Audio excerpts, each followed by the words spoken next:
Welcome back, IdentityV gamers. I'm Music Man, and I'm going to be showing y'all some of my Dream Wish gameplay, so let's get into the match. Now, the first match I have for you all is a Moon River Park match, and if I move my face a little bit, you can see I go for kind of the spawn.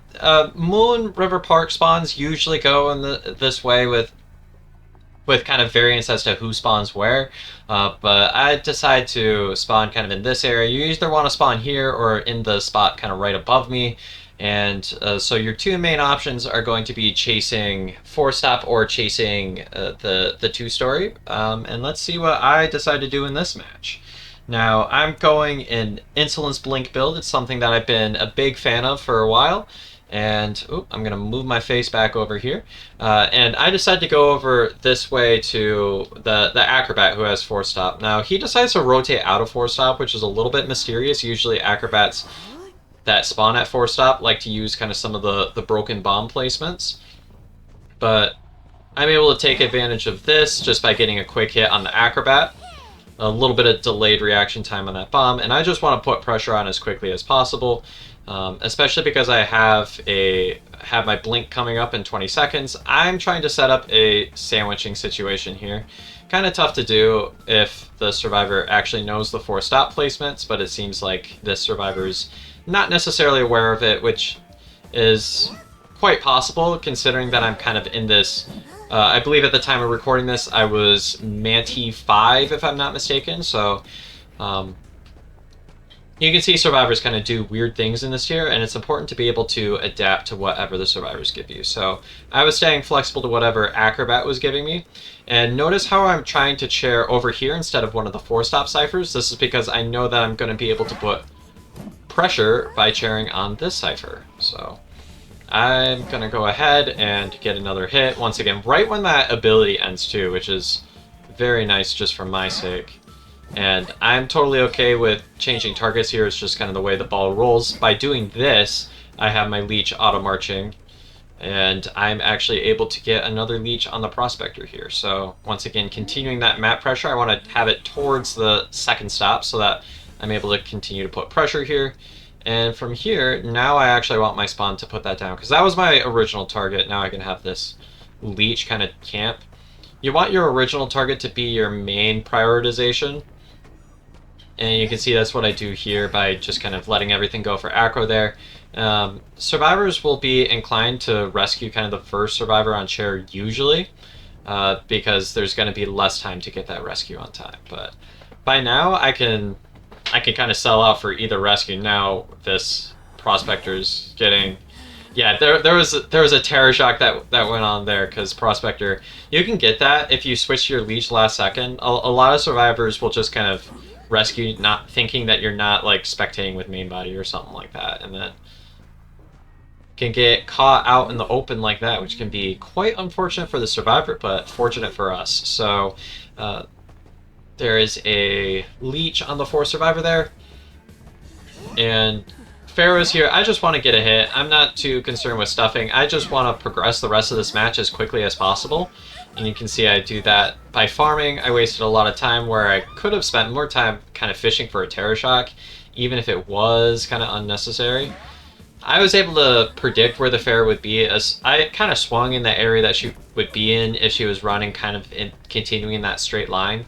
And that's how you can kind of predict a lot of those things, is that survivors a lot of times won't think to necessarily juke so much. I could have just went for a hit on the survivor there, but also waiting out the ability does just fine. I use my body to hold it back, and that is going to be the 4K here. So it's just all about getting this survivor to the chair, and that will be all. So you can see how the early game can be really, really nasty for Dream Wish. Let's take a look at the next match. Now this next match is on Chinatown. You can see that the survivors went a really weird spawn setup, and so this is where I kind of want to point out that sometimes you can just kind of think intuitively. If survivors kind of think out of the box with the spawns, I decided to go in an area. I prioritize what I think will give me kind of the best chasing odds. I also know that by doing this, the corner cipher may also get locked, which at this spawn, I didn't know who was going to spawn at the time, but Fair Lady may be inclined to rotate that way. So I do this also so that coordinator would be forced to rotate into either little girl or toy merchant. But yeah, so let's get right into the match here. And I believe this one, yeah, I'm using the same insolence build. I've been enjoying that build so much. All right, so I saw that Toy Merchant is here, which honestly, out of this team comp, oh wait, no, it's not Toy Merchant, it's Coordinator. What am I thinking? Now, a lot of times, what coordinators will do is they'll kind of shoot their shot right away. I don't know why the Cord, I'll tell you why the Cord didn't do that, because she didn't have very clear line of sight. Cords want to wait until that gun is like a guarantee. But this is where, if I was running Patroller, I'd be able to do a Patroller, get this quick down. I can also kind of wait it out for a blink. Now, one thing that's also nice about the Insolence, and you'll see, I believe I feature it here, if I'm not mistaken. I believe I go over, yeah. So, be that I have Insolence, I'm able to go ahead and get this leech a lot earlier. So I'm able to get this leech right on little girl here. And that actually makes it so that I'm able to get this hit nice and early. Now, I don't want to commit to that chase. I wasn't following this leech very much. I know it was auto marching for a while, so I'm going to start trying to create a sandwich. I see that she's going upstairs. Usually if you're a survivor main going against a Dream Witch, you're going to want to transition a little bit more. But for whatever reason, Cord thinks that going on the second story is going to create the best odds. No idea why she didn't decide to shoot there. If you're going to run across a leech kind of recklessly like that, you probably should do that. But I was able to put some pressure on the little girl, so now she wasn't decoding, and I was kind of doing almost like an IV type of style of gameplay where you do the first chase, but you don't go like super hard on it. You want to prioritize stopping the ciphers as well if you can afford to do so. So I go ahead and just rush this rescue. I usually don't like banking on a Terror Shock if I can help it. Now, this is the thing that makes Cord really weak against Dream Witch, is that I am able to just switch to another leech if one of mine ends up getting shot. So you can see that's what I end up doing there. So I'm going to take Cord back roughly to the same chair. I'm getting one of those leeches. Whenever I have kind of some downtime, I'm wanting to look for survivors I can leech, or getting other leeches out of radius to auto march. Now here, I'll be honest, in the middle of the match, I had no idea where this rescue was going to be coming from. So I was just waiting until that leech was going to stop auto marching, and I was going to down little girl. Now there's some justification to be said that maybe I shouldn't have wanted to do that. Oh, this is a big part. Yeah, I remember this. I end up doing body blocking, and the important thing is you can't switch bodies when you're in attack recovery, but you can switch bodies if you're in the middle of a pallet stun. So I was able to body block that open path, which the Toy Merchant was banking on, and then what I did was I took the pallet stun, switched leeches, and then I was able to get that double hit there. And now it's just all, once again, cleanup time. Little girl doesn't have self-heal, so final deduction is going to be activating pretty quickly too.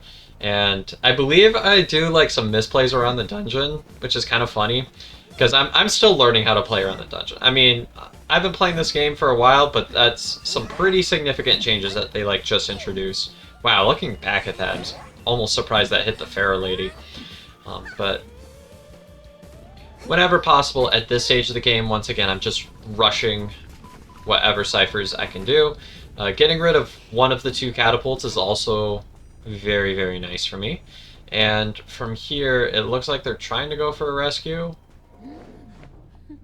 Don't really know why they're kind of going for it, but so if I'm within a certain radius with the main body, Fair Lady doesn't go invisible, but with a leech she does. So if I was able to just have like really fast reaction time, that's kind of what you were seeing at the moment. I could have justified sharing this Fair Lady. That honestly probably would have been a better outcome here, by just sharing and then trying to chase the little girl from there. But yeah, I make some misplays because Fair Lady is able to get like a pickup, and I don't catch it in time because I'm distracted. So I make some mistakes kind of with the slugging thing, but it's also good for me and for y'all to see in these videos that I make mistakes too. But I can look back at these recordings, and now I've learned some things like, and in certain circumstances, like when I'm in kind of active pursuit of little girl, it's probably better to just chair instead of trying to go for the slug. Because in the old way, if you wanted to go for the 4K, I mean, you could do that pretty easily. But now everything's on an accelerated timer, so no idea. Yeah, Pharaoh Lady was like invisible, so that was actually kind of sneaky. But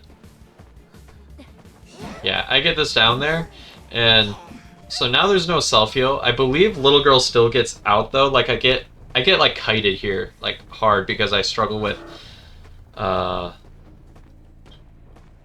radius, because my spawn leech, I needed to get that in the area, but like my other leech was the only one that was like in the area. I also failed my blink here. A lot of things aren't necessarily the cleanest, but it's all kind of in the late game after everything's kind of already been won. So you can see I'm struggling with the spawn leech, trying to get it in the area, and I'm just struggling because I want to guard this dungeon, and I want to get this hit kind of away from that dungeon. So I'm like, I might have enough time to make it over there in time, but Pharaoh bleeds at like exactly the right time, and little girl kind of crawls to dungeon from here. It was very, very close though, but yeah, so there's kind of some new thoughts on like kind of the new slugging process. If you enjoyed this video and found it instructive, please do consider leaving a like and subscribing, and let me know in the comments what character you would like me to make another video on. So, sweet. I'll see you all next time. Bye-bye.